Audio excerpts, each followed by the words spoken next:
What's up mga kapatid? Habang naglilibot tayo dito, may biglang lumipad na isang ibon dito banda. Diyan. Sana yan? Yan. Yung nakikita niyo yan. May lumipad dyan. At halatang isang alimukon. So, tara. May napansin ako kasi sa malapit na tayo pero hindi pa rin siya umalis o lumipad. Tingnan nyo. Nandyan lang yung kahoy. Yan. Sobrang lapit lang natin. Yan pugad.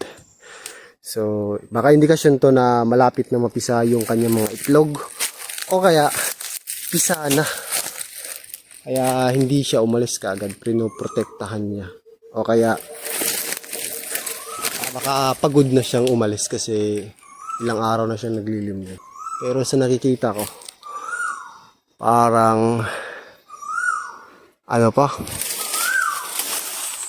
itlog pa lang pero dark na siya mga kapatid. Yan. Dark na. So, ibig sabihin yun yung indikasyon na malapit na mapisa kasi hindi siya umalis kaagad. So, tara. Iwan na natin. Baka maistorbo pa natin. Pabush.